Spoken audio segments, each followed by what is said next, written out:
Mavzu: boshlang'ich ta'lim o'qituvchisining kompetentligini shakllantirishda ta'lim vositalaridan foydalanish. Vosita: o'quv jarayonini predmetli qo'llab-quvvatlanishi.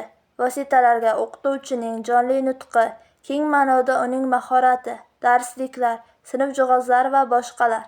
Ta'lim vositalari: o'quv jarayonining tashkil etilishi va o'tib borishini ta'minlaydigan xilma-xil o'quv jihozlari, o'quv qo'llanmalari va boshqalar.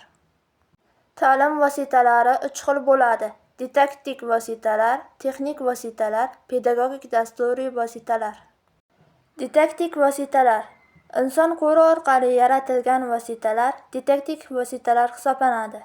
Masalan, tarqatma materiallar, bukletlar, maketlar, ko'rgazmali qurollar, kitoblar va hokazo.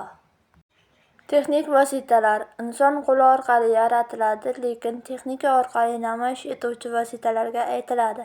Masalan, kompyuterlar, mobil qurilmalar, multimedia vositalari. Texnik vositalar ham hozirgi kunda ikkiga bo'linadi: multimedia vositalar va kommunikatsiya vositalar. Multimedia vositalar ovoz kuchaytirib beruvchi vositalarga aytiladi.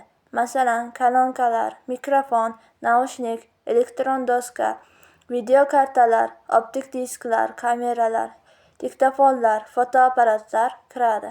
Kommunikatsiya vositalari bu murakkab dinamik tizimlar va uning axborotni qabul qilish, to'plash, o'zgartirish imkoniga ega qismlar o'rtasida axborot almashinuvi, noverbal va verbal harakatlar natijasida axborot olish vositalari. Masalan, kompyuter, telefonlar, televizor, Sputnik, internet tarmoqlari, antennalar, radio kiradi. Pedagogik dasturiy vositalar: kompyuter texnologiyalari yordamida o'quv jarayonini qisman yoki to'liq avtomatlashtirish uchun mo'ljallangan didaktik vosita hisoblanadi.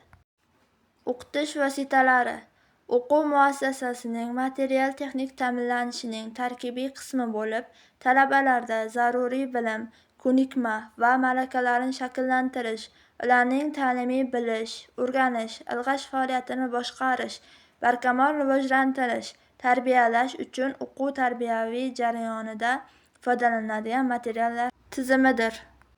Pedagogik dasturiy vositalarni quyidagilarga ajratish mumkin: o'rgatuvchi dasturlar o'quvchilarning bilim darajasi va qiziqishlaridan kelib chiqib yangi bilimlarni o'zlashtirishga yo'naltiradi. Test dasturlari egallangan bilim, malaka va ko'nikmalarni tekshirish yoki baholash maqsadlarida qo'llaniladi. Mashq qildirgichlar avval o'zlashtirilgan o'quv materialini takrorlash va mustahkamlashga xizmat qiladi. Pedagogik dasturiy vositalar yaratishga qo'yiladigan talablar: maxsus talablarga, didaktik talablarga, psixologik talablarga, texnik talablarga, estetik talablarga. Mavzuimiz shundan iborat edi. E'tiboringiz uchun rahmat.